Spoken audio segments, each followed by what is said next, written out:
Obrigado, Gisele. Deus abençoe, irmãos. Agora vamos passar para a palavra do Senhor. Gostaria que você abrisse suas Bíblias, por gentileza, lá no livro de Atos. Não estava aqui a semana passada, o Douglas pregou lá em Mateus, né? Mas enquanto isso, as crianças estão subindo, tá? Então, os pequenos, né? Se quiserem estar tendo ali a mensagem na sua linguagem. Eu vi lá todos os visuais, um monte de coisa bem legal para as crianças. Enquanto isso, você vai abrindo em Atos capítulo 6, por gentileza, para que a gente possa compartilhar a palavra do Senhor. Atos capítulo 6, verso 8. Nós vamos começar a ler Atos capítulo 6, verso 8. Vamos ler até o final do capítulo. Depois nós vamos retomar lá no capítulo 7, né, a partir do 54. Então, todos já conseguiram achar? Quem não achou está aqui para você fazer, também acompanhar. Quem está em casa vai aparecer também para você aí na tela. Tá? Atos 6, 8 diz assim a palavra do Senhor.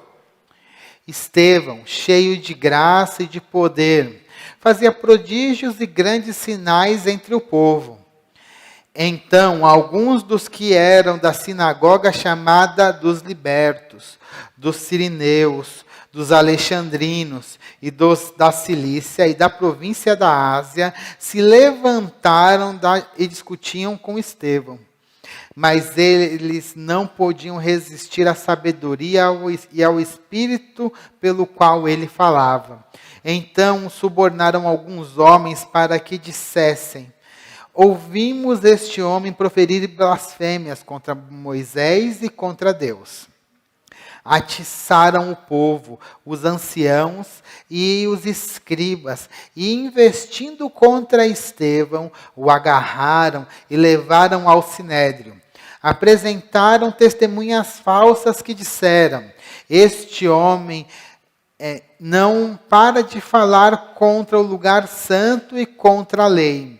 Nós o ouvimos dizer que esse Jesus, o Nazareno, destruirá este lugar e mudará os costumes que Moisés deu.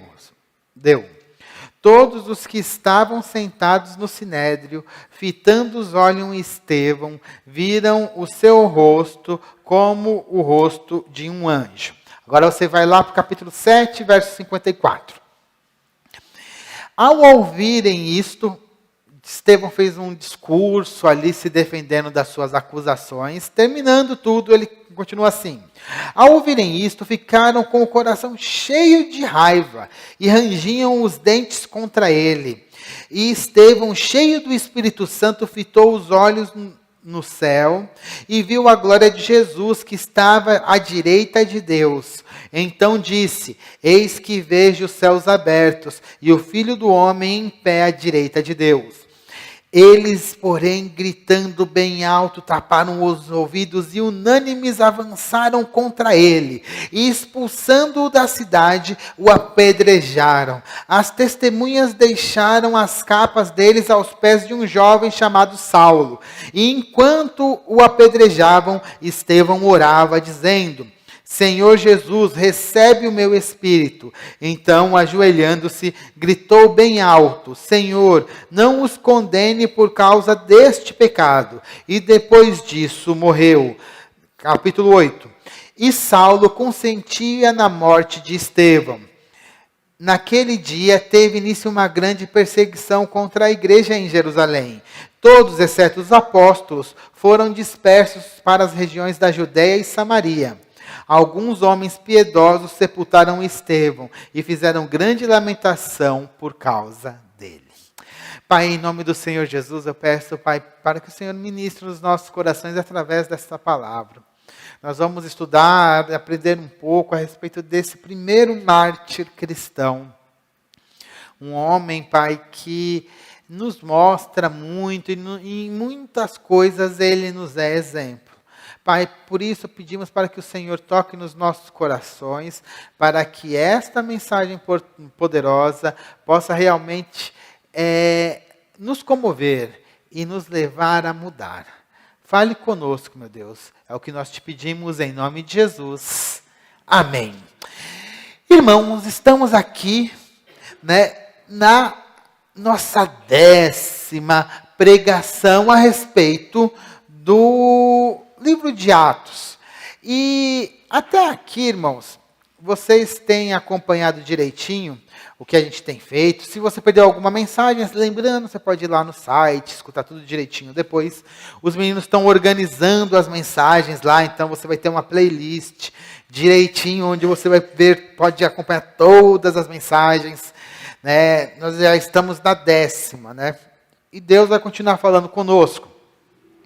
E o que tem acontecido até aqui? A gente tem percebido que Deus tem, como Deus tem agindo naquela primeira igreja ali em Jerusalém. Jesus tinha ressuscitado, ele tinha ido para os céus, depois veio o Espírito sobre a igreja, e a igreja começa o seu trabalho de pregar as boas novas, de anunciar que Jesus é o Cristo, que Jesus é o Messias, que ele ressuscitou.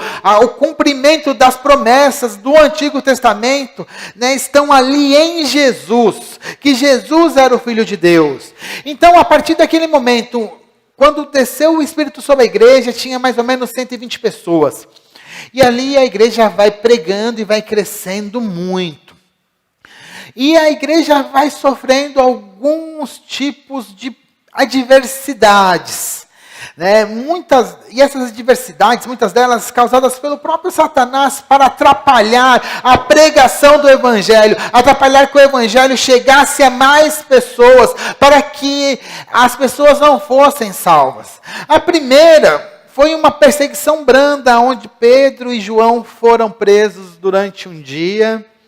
Depois teve um problema interno, teve uma ameaça externa, não deu certo. Veio agora uma ameaça interna, como no caso de Ananias e Safira, que eles mentiram ali e fizeram uma coisa que tinha um grande potencial de rachar a igreja, de destruir aquela igreja de dentro para fora.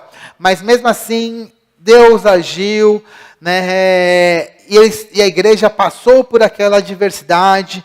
Depois veio um outro problema que Lucas destaca no livro dele, onde tinha um problema na distribuição dos alimentos, aí começou a ter murmuração. Lembra que eu até falei que murmuração, pecado que vem para destruir a igreja, e ali estava começando a ter muita murmuração. Os apóstolos agem junto com a igreja, tem uma solução boa, e a igreja continua tendo seu foco na pregação do Evangelho, e designa 7 homens cheios de boa, com boa reputação e cheios do Espírito Santo, para fazerem a distribuição dos alimentos ali para a comunidade. A partir dali nós vamos ter 2 ministérios da igreja, uns focados na pregação do Evangelho, e outros cuidando da distribuição diária dos alimentos. E um desses 7 homens é justamente o Estevão, que a gente leu aqui o testemunho dele, a história sobre ele. O Estevão, ele vai ter uma atividade muito destacada na igreja. E o que a gente vai ver hoje justamente é a história dele e o seu testemunho, que nos inspira como igreja, mesmo hoje, 2000 anos depois. A história de Estevão é inspiradora, e que ela também possa te inspirar a continuar a pregar e a ser fiel no Evangelho.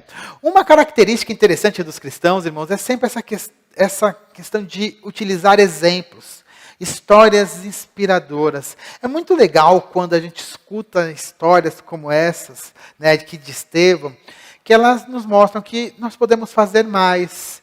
Estevão não era um dos 12.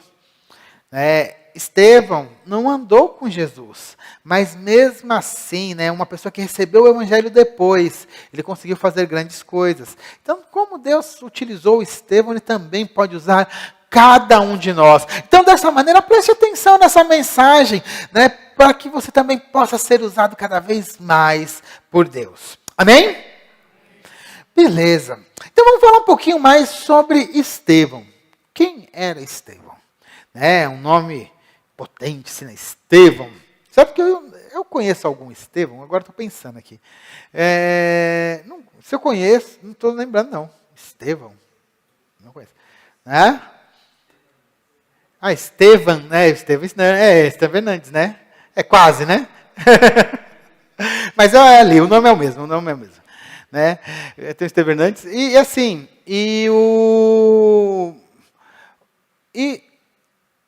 esse homem é interessante. Por quê? Quando a gente olha para ele na Bíblia, a gente não sabe da origem dele. A gente não sabe se ele tinha família, a gente não sabe se ele tinha mulher, quais eram seus parentes. A única indicação que a Bíblia nos dá é o seu nome. E o seu nome é um nome de origem grega, não é um nome de origem judaica. Então, muito possivelmente, Estevão, ele era um judeu, mas era um judeu que nasceu fora de Jerusalém. Era um judeu da diáspora. Sendo um judeu da diáspora, ele fala grego, não somente hebraico. Então, ele também tem uma forma, ele consegue se comunicar, não somente ali para as pessoas que estão ali na Judéia, que eles falavam principalmente aramaico, né? Mas no contexto religioso também tinha um hebraico, mas Estevão ele também falava grego, né? Então ele era uma pessoa mais versada. Mesmo nós não sabendo quase nada a respeito da sua história, a Bíblia trata Estevão com uma linguagem muito elogiosa. Quando ela fala de Estevão, ela fala com muito respeito, com muito carinho. E uma coisa que a gente pode resumir quem era Estevão, de acordo com o descrito aqui em Atos, é que ele era um homem cheio. Um homem cheio, não é cheio de comida, não é cheio de água, mas ele era um homem cheio. E cheio do quê? Era um homem cheio do Espírito. Lá em Atos 6, e também Atos 6:3 e Atos 6:55, fala que Estevão era um homem cheio do Espírito Santo e de sabedoria. Ele era um homem cheio do Espírito. Lá em Atos capítulo 6, verso 8, vai dizer que Estevão era um homem cheio de graça e poder. Olha que legal, ele não é somente cheio do Espírito Santo, que a gente tem falado bastante, mas aqui também fala ele de graça. Um homem cheio de graça, cheio do dom imerecido. Talvez seja por conta do ministério dele que ele tinha de misericórdia, de cuidar das pessoas. A Bíblia traz ele, como, além de ser um homem cheio do Espírito, um homem cheio de graça. E por conta de tudo isso, ele era um homem de ótima reputação, como está lá em Atos 6:3.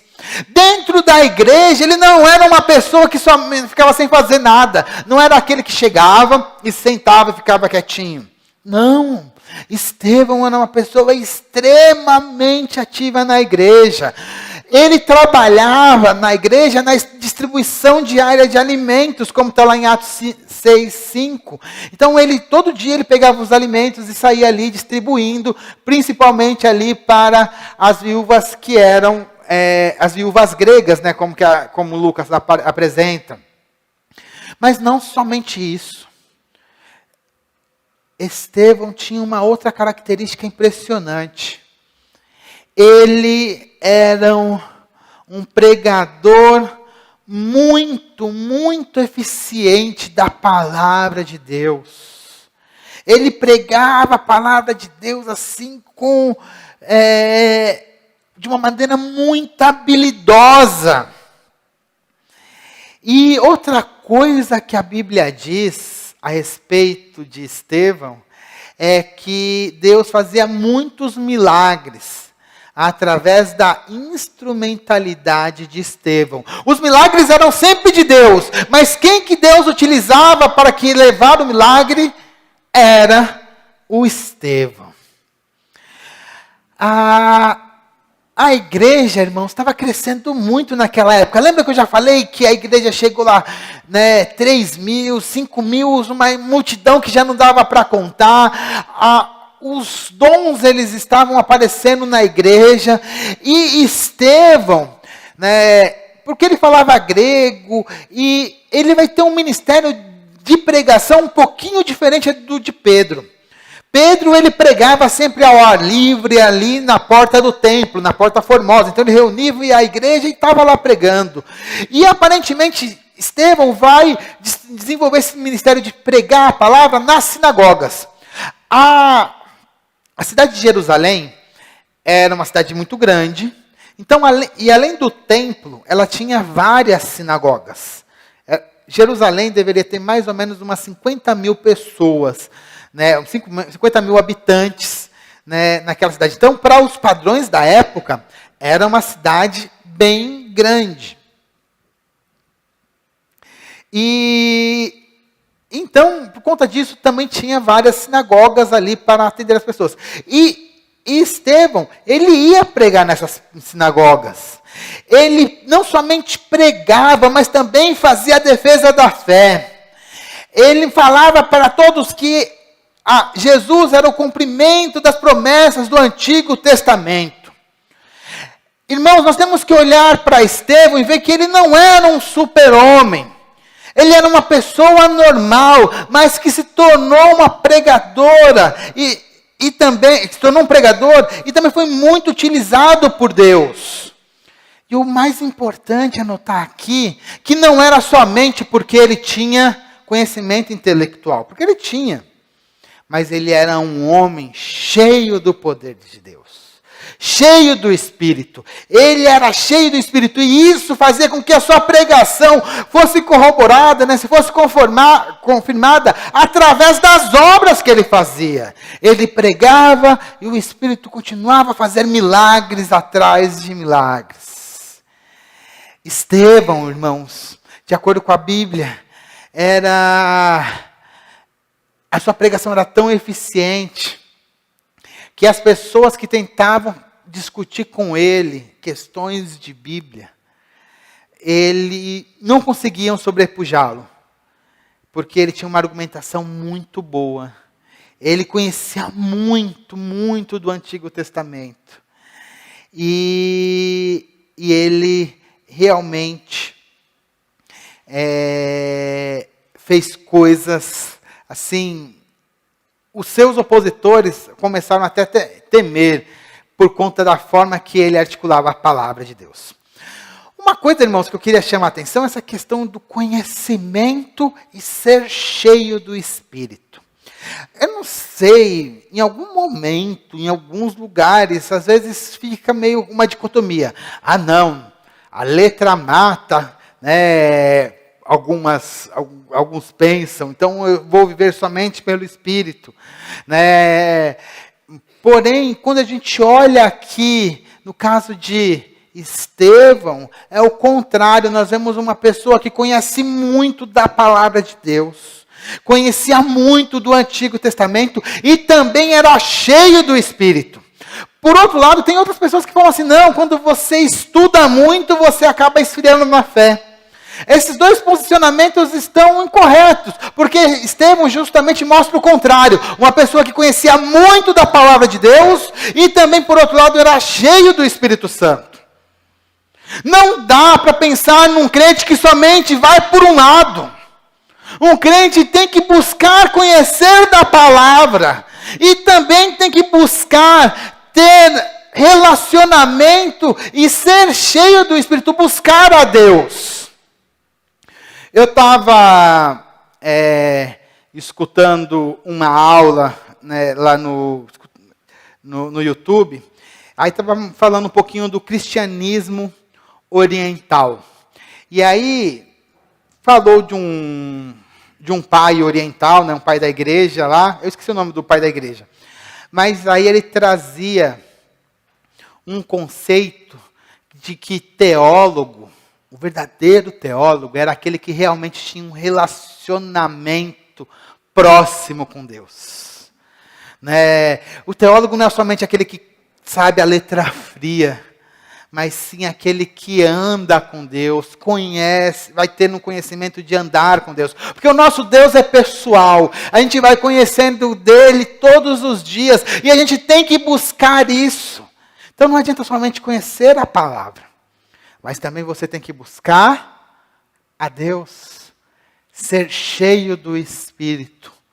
E, no caso de Estevão, a gente vê essas duas coisas. E nós, irmãos, estamos num tempo que é fundamental sermos ótimos conhecedores da palavra e também cheios do Espírito. Ótimos conhecedores da palavra porque temos tanta pregação torta, esquisita aí vindo. Você liga o seu celular, você pode escutar qualquer tipo de pregação de qualquer pregador de qualquer lugar do mundo. E como você sabe se aquilo que ele está falando é certo ou errado? Todas as vezes que nós não conhecemos a palavra de Deus, nós somos presas fáceis para enganadores. Isso é uma coisa complicada. A gente tem que ter isso no radar. Por outro lado, também nós temos que ser cheios do Espírito. Porque neste mundo, ainda tem muitas pessoas, por exemplo, que precisam ser libertas.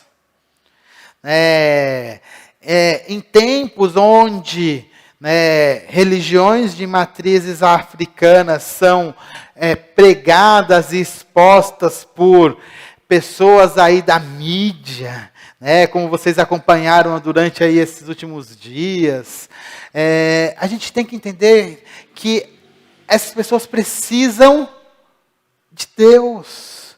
E algumas vezes de libertação, outros precisam de milagres, e a gente também tem que aprender a ser guiado pelo Espírito Santo. Tudo isso só dá para fazer se você realmente é cheio do Espírito, se você realmente busca Deus. A igreja tem que buscar esse equilíbrio. E esse equilíbrio é ser muito conhecedora da palavra de Deus e ser cheia do Espírito Santo. Uma igreja que não é equilibrada nesses dois pontos vai ter problema. Temos que buscar esses dois. E Estevão, para mim, mostra isso.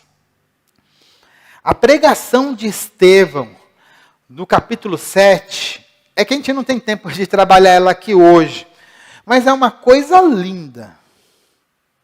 Sim, coisa linda.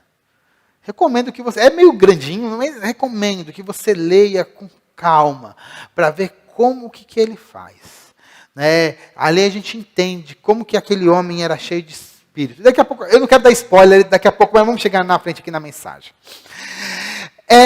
E aí, Estevão pregava a verdade. Ele falava as coisas, e era um ótimo pregador. Mas como os seus adversários não conseguiam sobrepujá-lo na discussão mesmo, na fala, eles falaram assim, sabe o que é o seguinte? Vamos inventar umas mentiras e vamos tirar esse cara aqui por meios não politicamente corretos. Ou impoliticamente corretos. Olha lá o que diz lá no verso 13. Apresentaram testemunhas falsas que disseram, este homem não para de falar contra o lugar santo e contra a lei. Nós ouvimos dizer que esse Jesus, o Nazareno, destruirá este lugar e mudará os costumes que Moisés nos deu.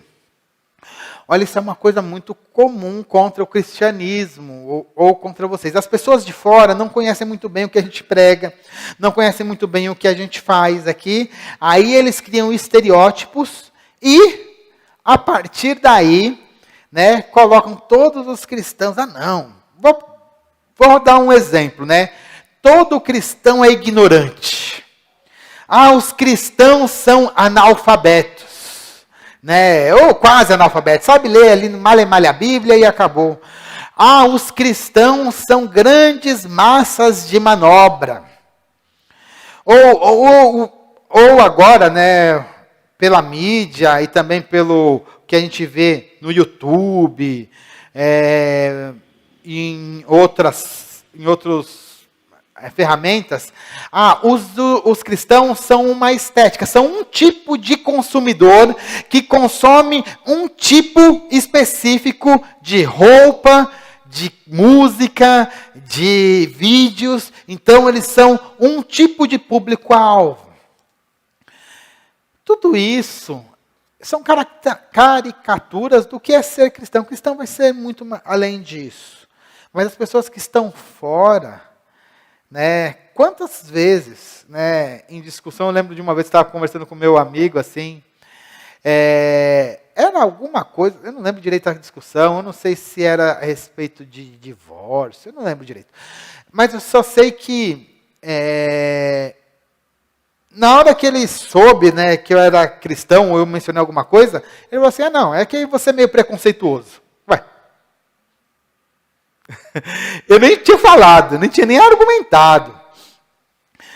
E veio já isso, né? E uma pessoa que é super gente boa, mas é isso. Então, tem essa visão dos de fora para com que a gente vive. Eles não sabem direito o que a gente vive, sabem pouco aquilo que a gente prega. E, às vezes, combatem até mesmo com mentiras. Foi o caso que aconteceu aqui com Estevão. O Estevão, ele acabou sofrendo mentiras. Ele foi acusado por uma interpretação mal do que ele falava. Eu acredito que ele falava de Jesus, né? Eu acredito que ele falava realmente que Jesus era o cumprimento da lei. Mas eles deturparam e prenderam Estevão. Irmãos, uma última coisa que eu queria falar. A gente está num tempo, dependendo do lugar que a gente está, dependendo daquilo que a gente lê, a gente vai ver muitas pessoas combatendo a fé cristã. A gente vê muita gente falando mal dos evangélicos. Poderia citar vários canais, poderia citar vários meios de jornais que eu leio, né, jornalistas, tudo mais.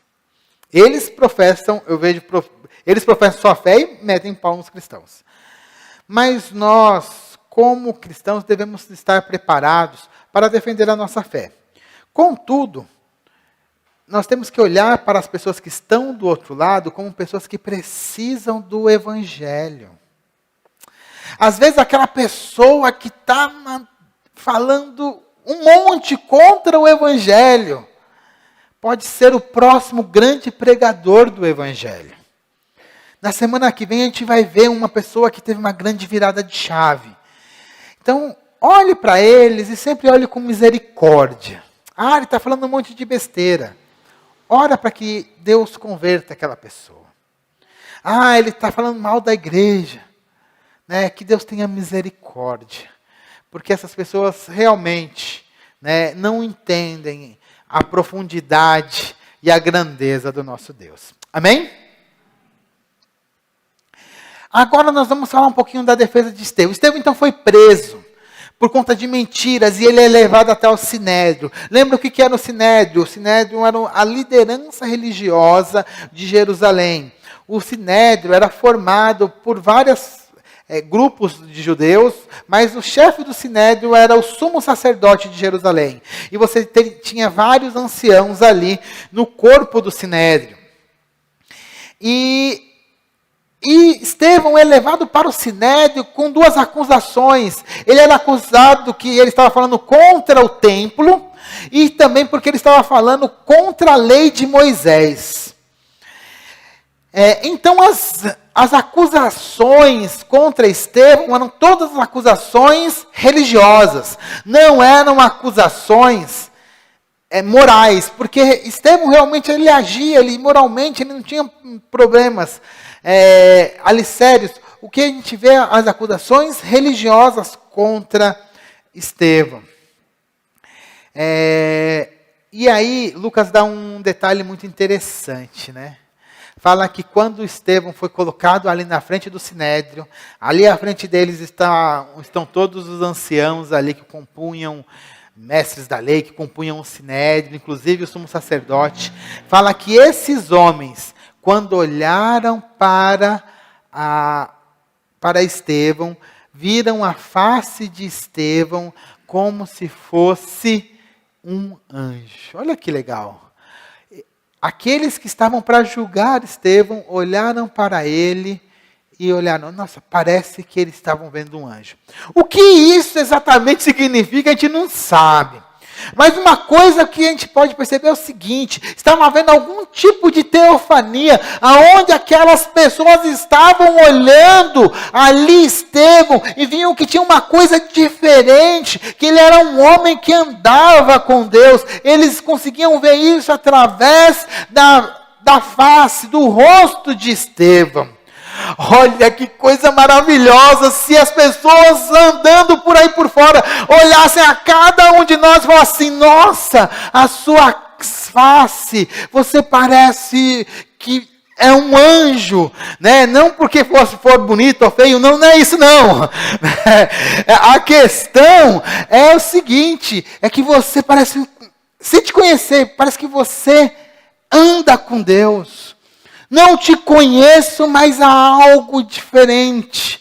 Não te conheço, mas há algo que emana de você, que não é você próprio, é o próprio Espírito.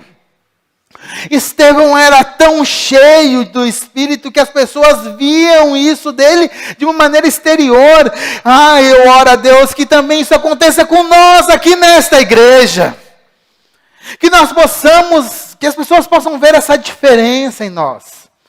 Problema é que a gente nem mostra isso e nem vive de acordo com isso. Né? Isso é um problema. Mas se aconteceu com Estevão, num momento muito complicado dele, tá? Ele estava ali para ser acusado. O pessoal estava falando um monte de mentira dele.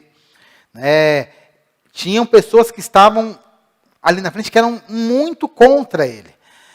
Isso aconteceu com Estevão, que era um homem como nós, falho, uma pessoa que provavelmente não conheceu Jesus em vida.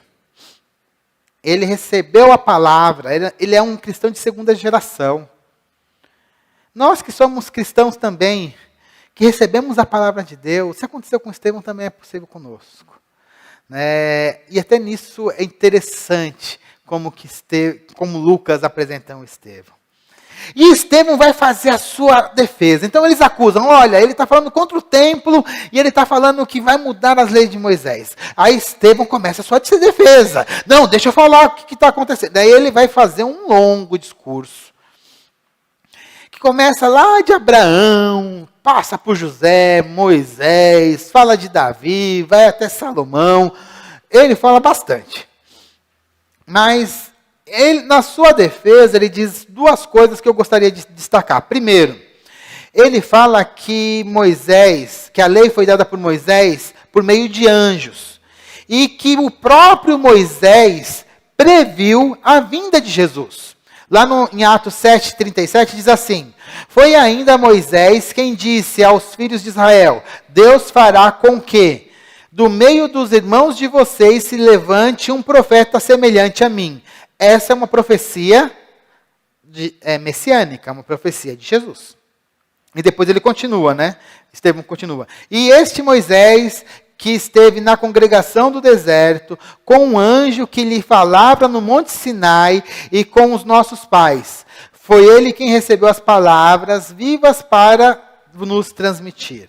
Então ele fala claramente, não, eu creio que a lei foi dada por Deus, mas também que Jesus, foi previsto por Moisés.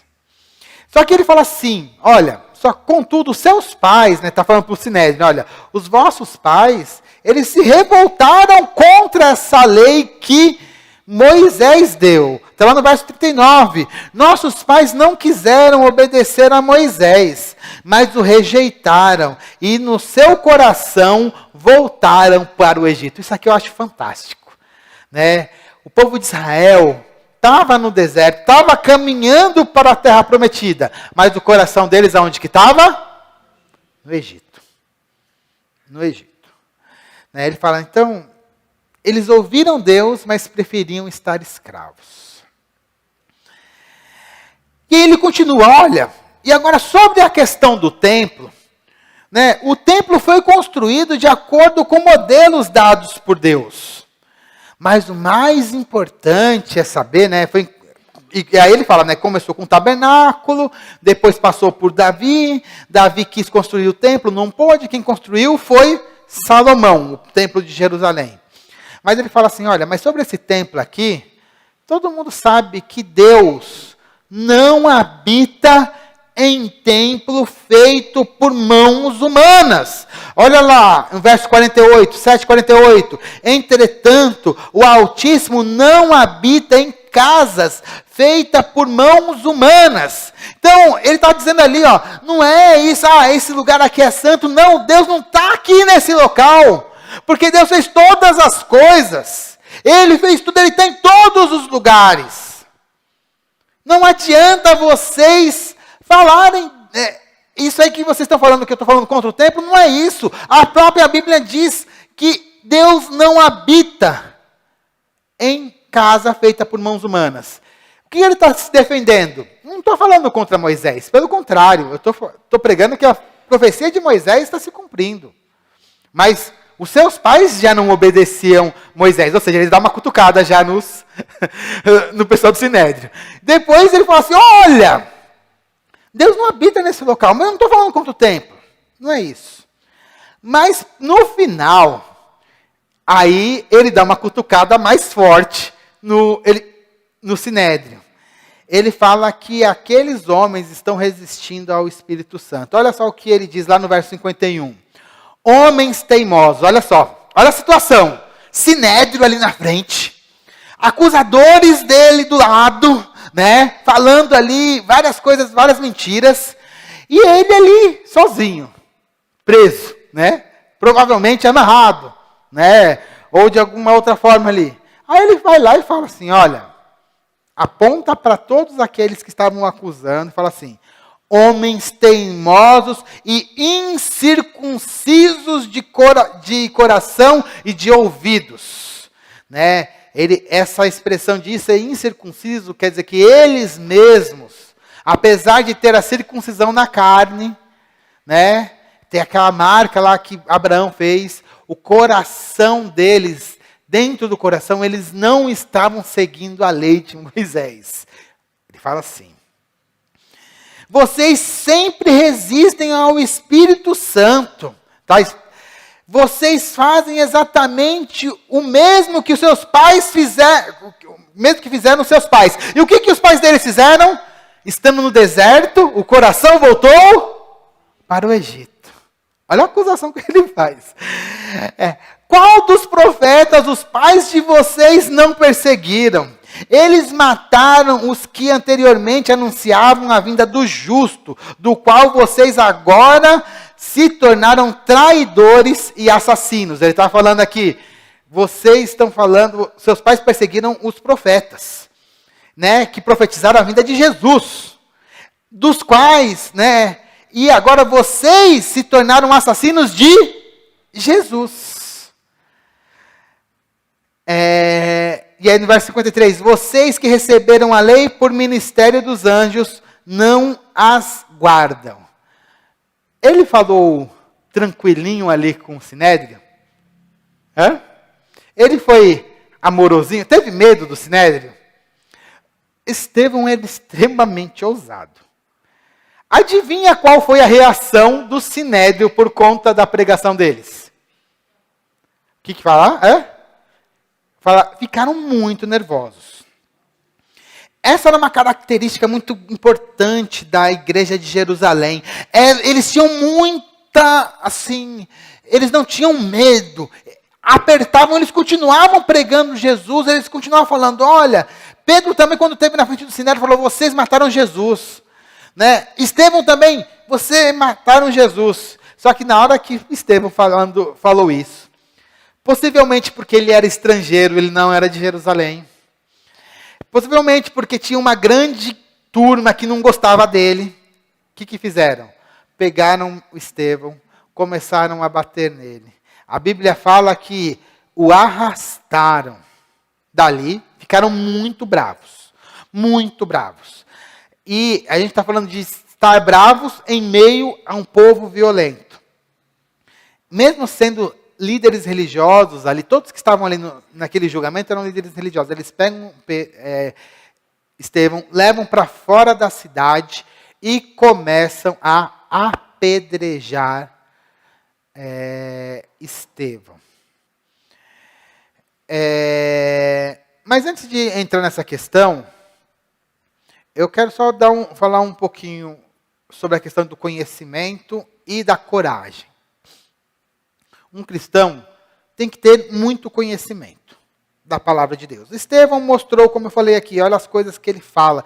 É muita coisa interessante. Depois você lê o capítulo 7 de Atos. Mas outra característica de Estevão é a coragem. A coragem de falar da sua religião. A coragem de falar do seu Deus. Não que você vai ser aquele crente chato que tudo você fala. Às vezes não é lugar, às vezes você está trabalhando, às vezes você está estudando, não entendo isso. Mas sempre que for chamado a essa situação, que você fale do seu Deus. Que você fale do amor de Deus através de Jesus Cristo, que você possa falar da salvação, que você possa falar que há um lugar melhor.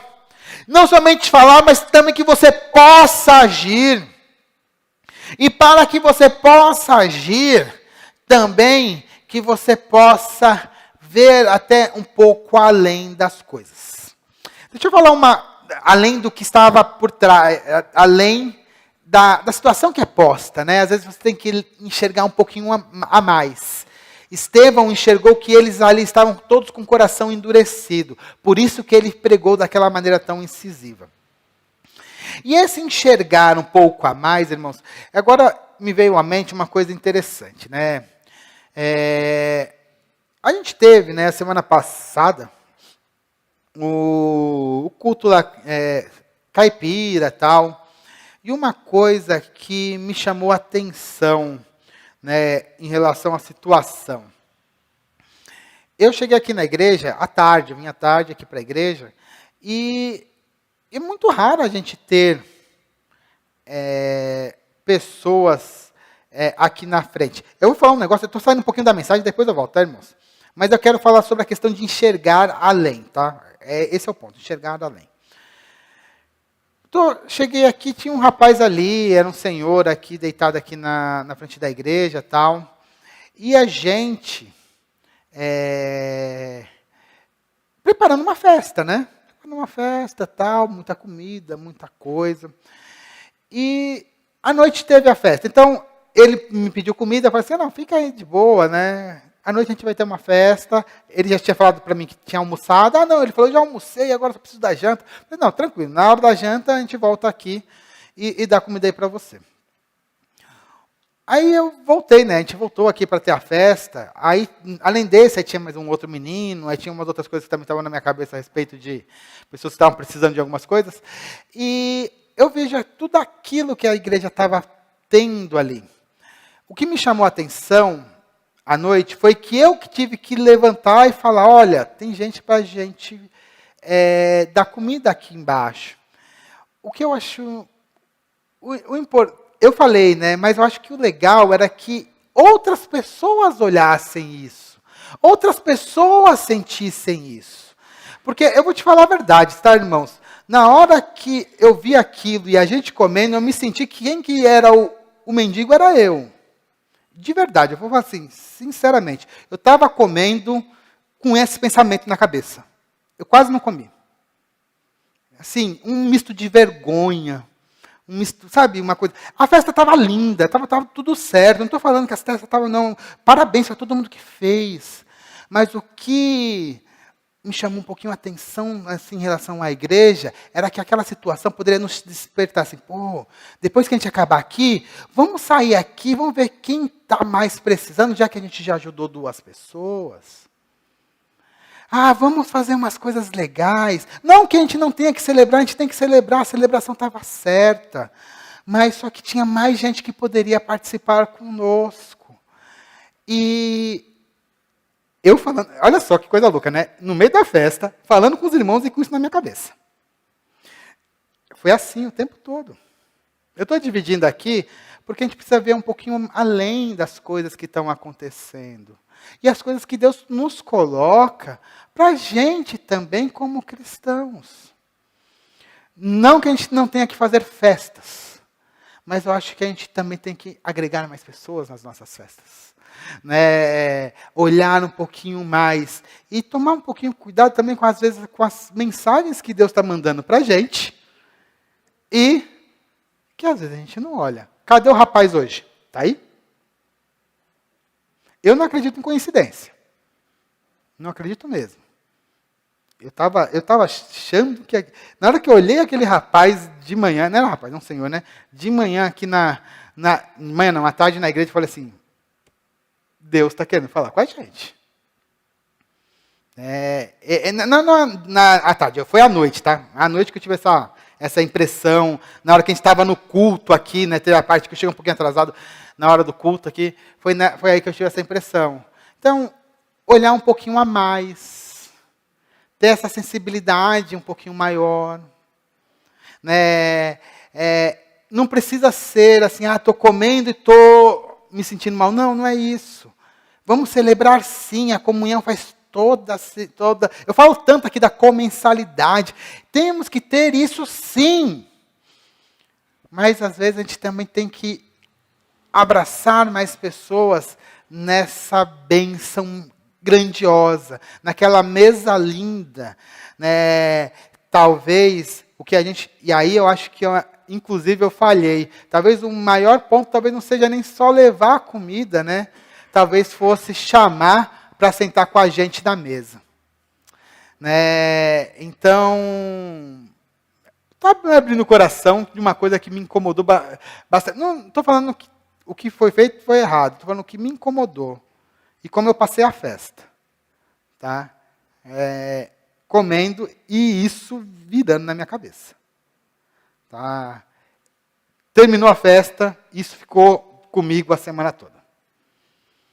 Então, vamos olhar para isso, olhar além, deixar que o Espírito fale com a gente, né, sermos cheios como igreja, né, para que a gente possa abençoar mais pessoas. No caso aqui de Estevão, a forma de chocar aquelas pessoas era jogar na cara o que eles estavam fazendo. Essa visão, como igreja, a gente tem que buscar um pouquinho mais. E como que a gente tem essa visão somente sendo cheio, somente buscando do Espírito, não sendo cheio, mas buscando do Espírito. E Deus vai mostrar essas coisas para a gente. Como igreja, a gente pode fazer muito mais coisas. Agora, voltando um pouquinho para a mensagem, né, Estevão tinha essa visão bem clara. Estevão, ele conhecia o Evangelho. Nesse caso aqui, ele confrontou aqueles homens. E agora, aqueles homens querem matá-lo. Eles levam Estevão para matá-lo. Mas, lá no verso 54, fala assim, ao ouvirem isto, ficaram com o coração cheio de raiva e rangiam os dentes contra ele. Estevão estava cheio do Espírito Santo e Deus concede uma visão para ele. Né? Então, eles estão pegando Estevão para matar e ele tem uma visão. Ele vê o céu. Olha que coisa maravilhosa. Ele consegue ver o céu e ver Jesus à direita de Deus. Né? Lá no verso 55 diz, e Estevão, cheio do Espírito Santo, fitou os olhos no céu e viu a glória de Deus e Jesus, e Jesus estava à direita de Deus. Então disse, eis que vejo os céus abertos e o Filho do Homem em pé à direita de Deus. Na hora que aqueles homens viram ele falando isso, sabe o que fizeram? Ficaram com mais raiva. Aí começaram a apedrejá-lo. Eles gritavam, tampavam os ouvidos e batiam lá em Estevão. E apedrejamento, irmãos, não é jogar um cascalhinho assim não, tá? Eles jogavam pedregulho, chegavam perto, tacavam pedra na cabeça. Aquela morte de Estevão não era uma morte lícita. O que estava acontecendo ali era um crime, até pelas leis romanas, e um linchamento. Ele foi linchado. Aqueles ali que estavam no sinédrio, estavam escutando, viraram uma turba para matar Estevão. Bateram nele, jogaram pedras, né, até que ele não resistiu. A Bíblia fala que aí vem o último ato de Estevão, que é maravilhoso. A Bíblia fala que depois estava todo arrebentado lá. Eu imagino assim, imagina aquela situação de uma pessoa que apanhou bastante, toda ensanguentada. Estevão tem um último ato. Ele fica de joelhos, né? E diz assim, então, no verso 60, então, ajoelhando-se, gritou bem alto, Senhor, não os condenes por causa deste pecado. E depois disso, morreu. Deu testemunho até o momento da sua morte. A Bíblia, inclusive, fala que enquanto ele estava apanhando, ele estava orando por aquelas pessoas. Testemunho até a morte. Testemunho até a morte. E a igreja chorou muito a morte de Estevão. Lá no capítulo 8, verso 2, diz que alguns homens piedosos sepultaram Estevão e fizeram grande lamentação por ele. E depois da morte de Estevão, naquele mesmo dia, começou uma grande perseguição contra a igreja. Lá em 8, verso 1, diz assim, naquele dia teve início uma grande perseguição contra a igreja em Jerusalém. Todos, exceto os apóstolos, foram dispersos pelas regiões da Judeia e da Samaria. Deixa eu quebrar um mito aqui. Às vezes a gente fica imaginando que quando tem perseguição, os cristãos ficam porque aguentam a perseguição. Isso é verdade? Não. Não. Regra prática. Tem perseguição que os cristãos fazem? Foge. Sempre foi assim. Sempre. Tem perseguição, você foge. Por que você foge?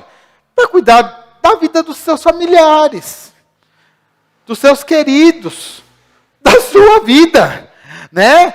Todo mundo vai embora. Então, tem perseguição. Primeira coisa que cristão faz é fugir. E quando não consegue fugir, aí permanece firme na fé. Mas fugir de perseguição é coisa de cristão, tá, irmãos? Todos os cristãos. Então eu fugi, eu não sou cristão. Não, sim. Se tem perseguição religiosa, fugir faz parte. E aí, outra coisa que a gente precisa, outro mito que a gente tem que quebrar. No Brasil, não tem perseguição religiosa. Perseguição religiosa é outra coisa. Perseguição religiosa é o que o Talibã fazia. Há uns 5 anos atrás, eles entravam lá, naquela região da Síria, sempre tinha muitos cristãos ortodoxos, não eram cristãos evangélicos, não eram cristãos católicos, eram das igrejas ortodoxas sírias. Sempre teve muito cristão na Síria. Eles pegavam esses cristãos, muitos fugiram, por conta do Talibã. Fugiram, foram para a Europa e tal. Mas os que não conseguiram fugir, o que aconteceu com eles? muitos eles matavam. Tinha um monte de vídeo na internet nessa época, né, deles cortando cabeça de cristão, crucificando cristão. Coisa terrível. Isso é perseguição. Aqui a gente tem umas chatices de cunho religioso. Mas aqui no Brasil não tem perseguição. Muito pelo contrário. A gente tem um Estado que colabora com a religião. Vou dar um exemplo. A nossa igreja não paga imposto. Não paga IPTU. Por quê? Porque o Estado entende que a igreja faz um trabalho valoroso. Então ela dá isenção de impostos. Então nós temos um Estado que é colaborativo com a religião. Ah, mas é só com a nossa? Não, com qualquer uma. Né? Eu, por exemplo, quando eu vou fazer um casamento, eu viro um juiz de paz. Né? Eu vou fazer o casamento do Gabriel, o próximo que eu vou fazer. Eu assumo uma posição como fosse um agente do Estado. Colaboração entre igreja e Estado. Ah, tem aquelas pessoas que enchem as paciências da igreja? Sempre tem, porque o Brasil ele é multirreligioso. E as pessoas que não compactuam com a nossa fé, eles acabam falando mal. E diga-se de passagem, a gente também fala mal dos outros. Não é isso? A gente também fala mal dos outros, né? Então, estamos igual. Né? Um fala mal da gente, a gente fala mal dos outros. E não é que a gente fala mal, né? É que a gente crê piamente que só existe um caminho para a salvação. É Jesus. Então, quando nós estamos, às vezes, combatendo uma outra religião e falando de Jesus, nós estamos, na realidade, manifestando a maior forma de amor que a gente tem, né? Que é pregar o Evangelho. Então, esse outro mito, acabem com ele. Não tem perseguição. Ah, estou sofrendo perseguição. Tal. Não está sofrendo perseguição. Tem chateação? Tem.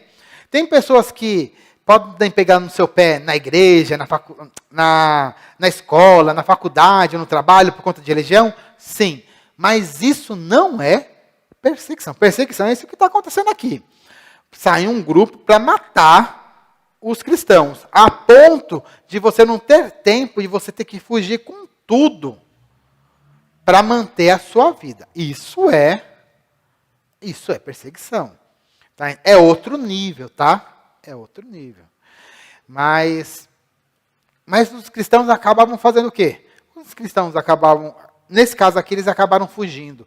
E aí a gente vai ver que esses cristãos que se espalharam pela Judéia e pela Samaria vão levar o evangelho. E aí a perseguição, que parecia ser uma coisa ruim, para o evangelho vai se tornar bênção. Porque mais pessoas vão escutar do evangelho. Mais pessoas vão se render aos pés de Cristo.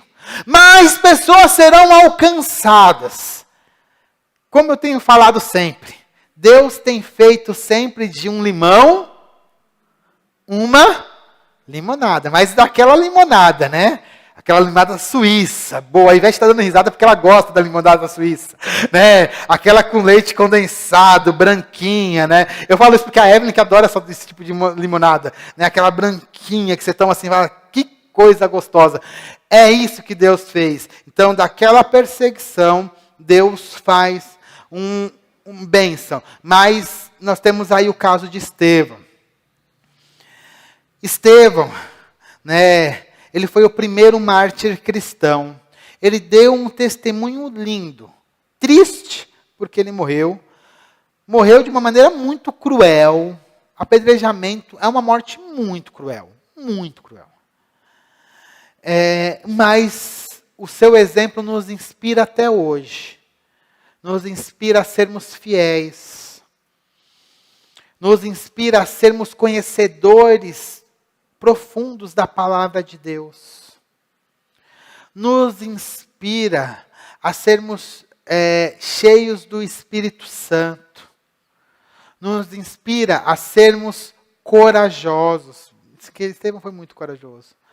E nos inspira a sermos misericordiosos e amorosos. Porque até o fim, era ele tomando pancada e orando. Deus, salva essas pessoas. E no final, ainda ele pediu para Deus, não lhes impute esses pecados.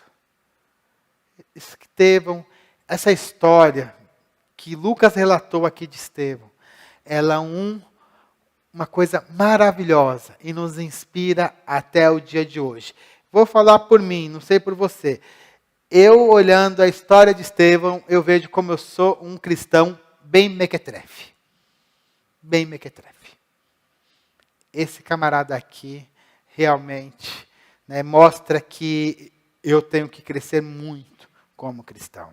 Quero finalizar essa mensagem.